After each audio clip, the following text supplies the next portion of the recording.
Hey everyone, welcome to Express Yourself Without Seeking Validation. I'm so excited to dive into today's topic, which is all about speaking your mind freely. Indeed, it's a truly vital concept, not just in life, but particularly pertinent for those of you learning English.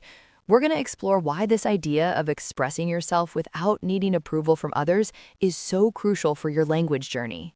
So, to really dig into our topic today, let's start by defining what we mean when we talk about seeking validation.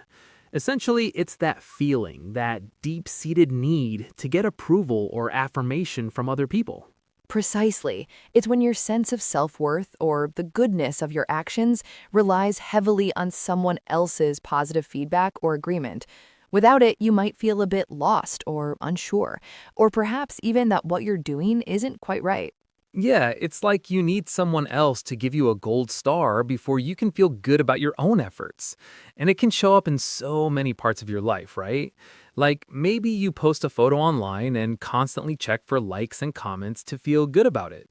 Or you tell a story and you're really looking for that laugh or nod of approval from your friends. Absolutely. It could be in your professional life, always needing your boss to praise your work, or in personal relationships, constantly asking for reassurance from a partner.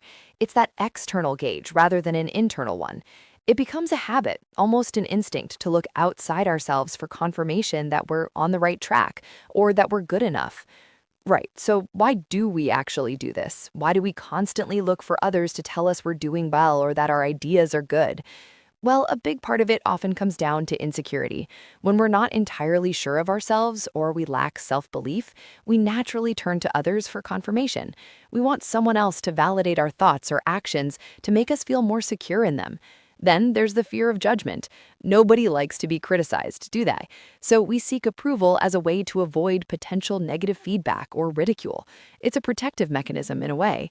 And finally, societal pressures play a significant role. From a young age, we're often taught to value external achievements and the opinions of others. It can be quite ingrained in us to measure our worth by how others perceive us. Okay, so let's bring this home for all our amazing English language learners out there. This idea of seeking validation, it hits particularly hard when you're trying to master a new language. How many times have you held back from speaking because you were terrified of making a mistake? Or maybe you worried about sounding imperfect? I know I have, even in my native language sometimes. That fear, that constant need for external approval, it can really hinder your progress and chip away at your confidence. You see, if you're always waiting for someone to tell you that was good before you feel okay about what you said, you might never actually say anything at all. This mindset, it truly prevents you from practicing, from trying new words, from just getting out there and improving. And we know that practice is absolutely crucial for language learning, right? Okay, so let's dive into our first practical tip for expressing yourself without seeking validation, especially for us English learners. And this one is huge. Focus on communication, not perfection. Absolutely. It's a common trap to get caught up in the minutia of grammar or pronunciation, fearing that any deviation from perfection will be judged. But the primary goal of language is to communicate effectively. If you can get your message across and be understood, you're succeeding.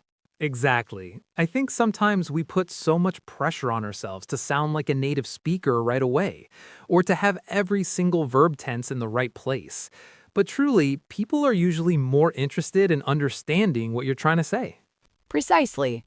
And I'd advise learners to genuinely embrace imperfections as an integral part of the learning journey.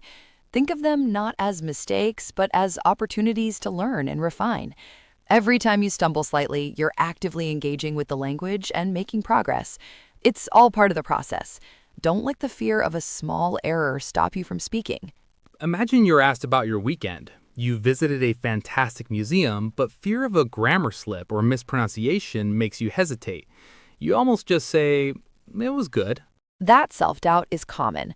Our first tip, focus on the message, not perfection. Exactly. Take a breath and say, my weekend was amazing. I visited a new art museum. Really cool modern sculptures, and the architecture was stunning.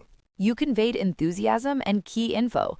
Even with a slight pause or tiny error, the listener understood. That's expressing yourself without seeking perfection. Okay, so moving on to our second practical tip, and this one is really powerful. Value self-reflection over external praise. What does that mean exactly? Well, it's about building your own internal standards for success. Instead of always waiting for someone to say, "Oh, you spoke English so well today," you learn to recognize your own progress. It's about taking a moment after a conversation or a practice session to think, what did I do well there? What did I understand that I didn't before? Focus on that personal growth and your own understanding.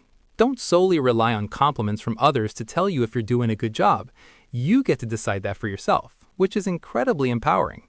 Exactly. Let's think of an example. Say you've been working on understanding phrasal verbs, which can be tricky, right? And you're listening to a podcast, maybe even hours, and suddenly you fully grasp a sentence with put up with or call off without even having to stop and think about it. A splendid feeling that. Instead of immediately turning to someone and asking, "Did you hear that? I understood it." You simply acknowledge that moment of understanding within yourself. Yes, you just have this little internal fist pump, that quiet, nailed it moment.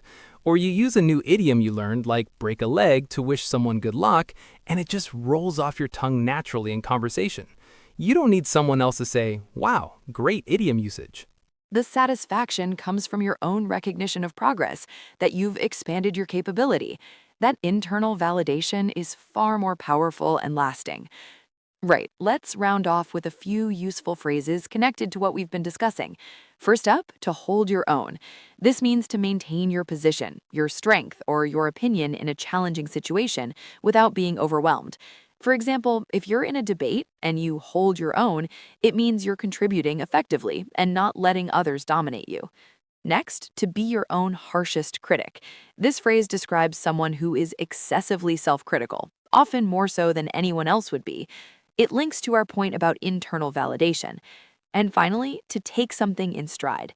This means to deal with difficulties or setbacks calmly and easily, without getting upset or agitated. It's a great mindset for language learning, isn't it? When you make a mistake, you just take it in stride and learn from it.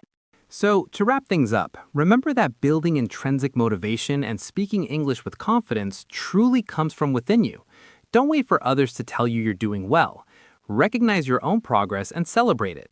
That's where the real growth happens. All right, everyone. Thank you so much for tuning in to Express Yourself Without Seeking Validation. Indeed, we hope you feel more empowered to continue your English learning journey with renewed self-assurance. Absolutely. Keep practicing, keep speaking, and remember that your voice is valuable. We'll catch you next time.